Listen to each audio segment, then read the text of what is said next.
During a homily, my parish priest offered the following nugget. If you're not Orthodox, you're not Greek. It was delivered with a forced tone of inerrant validity and apparently accepted by most in attendance, I presumed, since my quizzical countenance was not returned by anyone as I craned my neck hither and thither. The congregation seemed by and large, with one noticeable exception, that being me, to be complacent, assuming they were listening, of course. Let's revisit the statement. If you're not Orthodox, you're not Greek. Had he said, if you're not Orthodox, you're not Greek Orthodox, that would make sense, but it would also have been too banal and pointless a tautology to even utter. He could have said, though, if you're Greek, you're Orthodox. But no, he chose, if you're not Orthodox, you're not Greek. In other words, you can't be one without being the other. It's ludicrous to mix Greek and unorthodox in the same breath, conceding that it was probably said with the best interests in mind. It still sounded a tad dubious to me, and over-idealistic, and taken to the extreme, potentially tyrannical and totalitarian. How can the Church ratify?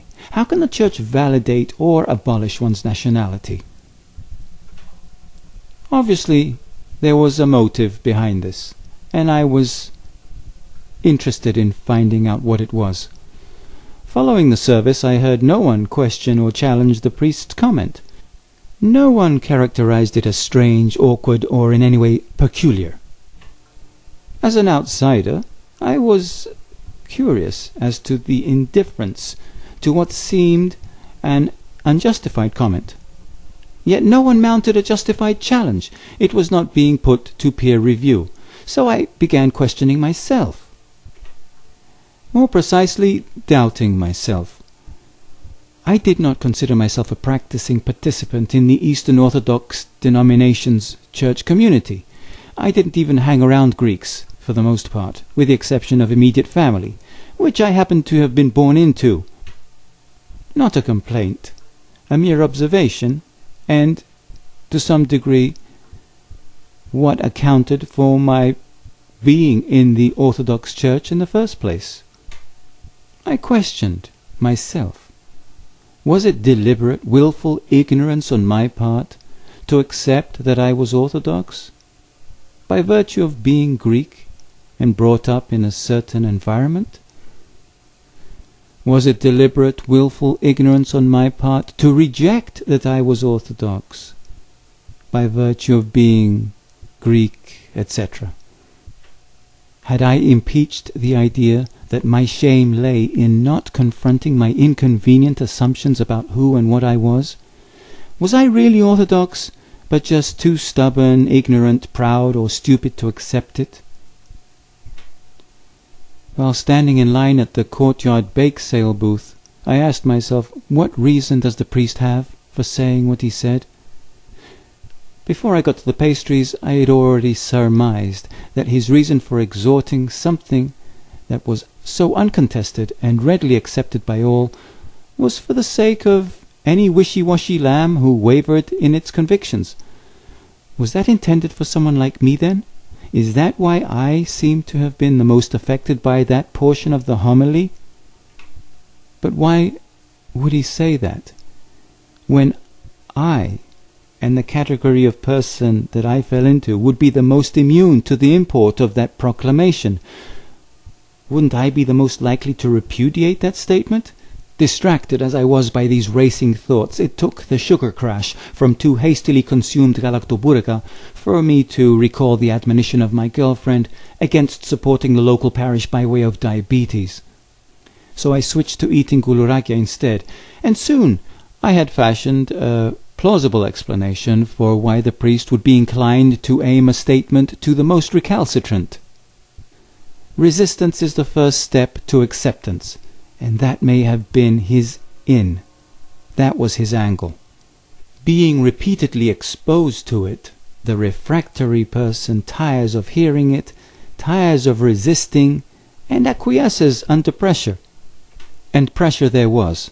After all, the priest was in effect asking you, me, to consider the following.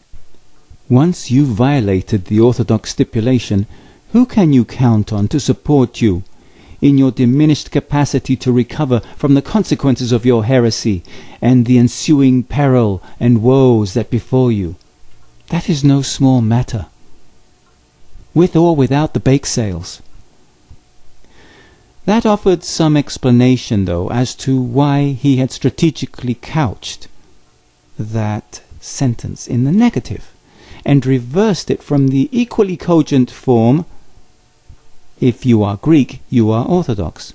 He did so for the benefit of the wavering members. He structured it into a caveat, practically an invective. He was calling on the strays. He was calling the strays out and saying, "Hey, do you want to be outsiders? Because outside the law is lesser." Then here's a portent of the obloquy it entails. Be as a barbarian. You suffer disgrace at your own hands. The message was abundantly clear and not lost on those for whom it was articulated and intended. Revoking your Orthodox faith comes at the expense of your prized Greek identity. It forces your capitulation from national identity. Waste the former, and you revoke your right to the latter. His well-intentioned hope in saying so was that the perceived inimical consequences of a lapse from orthodoxy would be considered sufficiently anathema so as to prevent a Greek from proceeding further in the wrong direction. From a business standpoint alone, this statement was entirely prudent, justified. The congregation, with the exception of a small Armenian constituency, was already aligned with an identity called Greek. They were most likely also in accord with the implication that orthodoxy constitutes an indispensable, essential, and inseparable part of their Greek identity. For this reason, what the priest said was uncontested. It was a non-issue. Who would refute such a platitude? Who but the outsider would regard it as an indictment? Employing the lure of national pride in the service of orthodoxy from a podium so proximal to the iconostasis does suffuse an argument with a certain appeal from authority, sufficient enough to convict a wavering lamb back into the fold. His logically ascertained premise derived from the syllogism that every Greek is Orthodox. You are Greeks, therefore you must be Orthodox. If we accept what he said as a valid, rather than an absurd proposition, it calls into question the national identity of a few people. Like Hercules, for example, Ulysses, Hector, Homer. What were, what are Zeus, Apollo, Aphrodite? And what nationality were the citizens who considered their gods to be Greek? What culture did they occupy, share, and participate in? And could the language they spoke even be considered Greek? Everyone seemed okay, or at least complicit, in this mass identity theft by their Greek pastor, against the Greeks, in service to Greek Orthodoxy.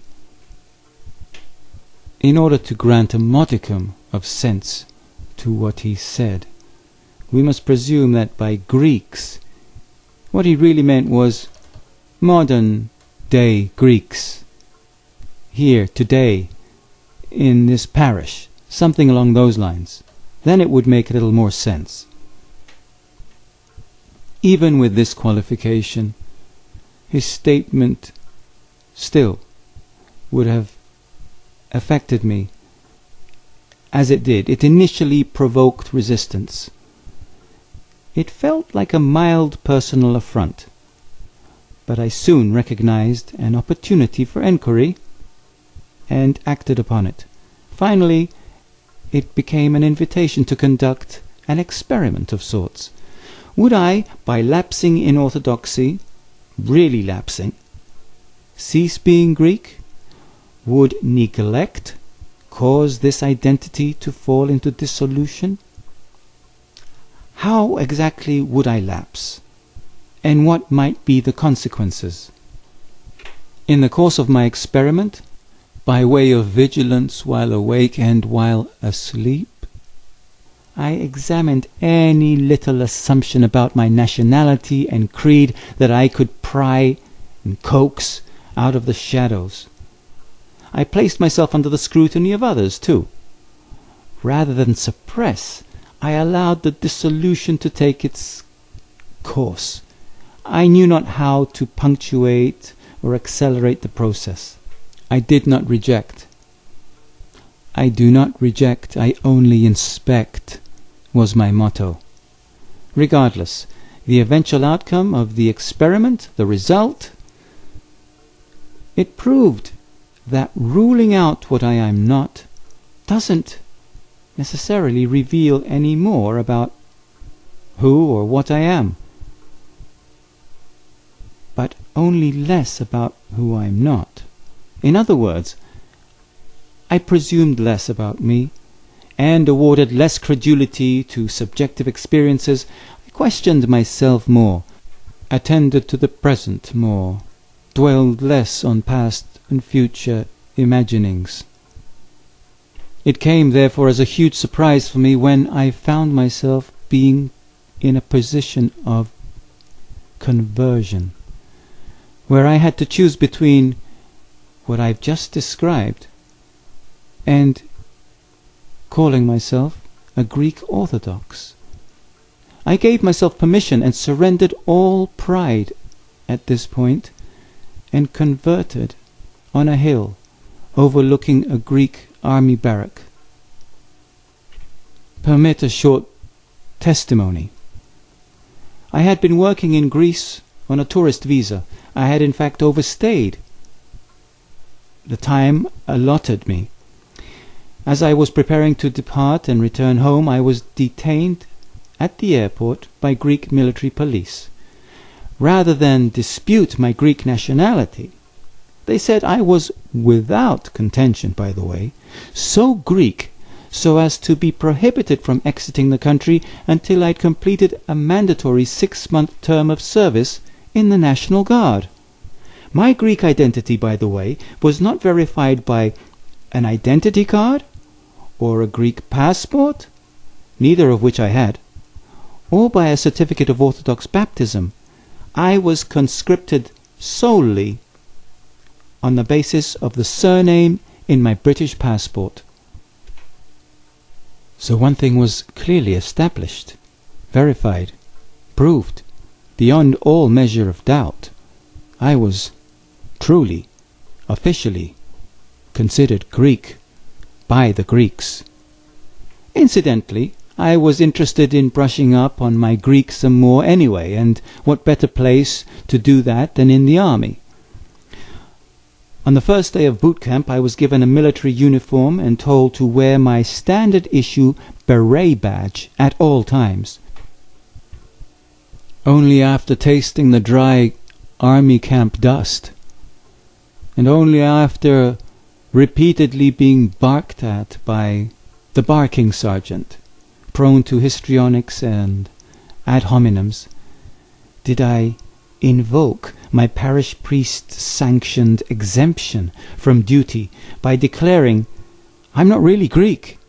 I'm not a practicing Eastern Orthodox churchgoer, so I can't really be Greek. To which the sergeant jeered, called the other sergeants over, amassed a group of soldiers, and pointed to the cross in my beret badge, and said, "Fishy fish, what's that thing on your badge?" I said, "It's a cross."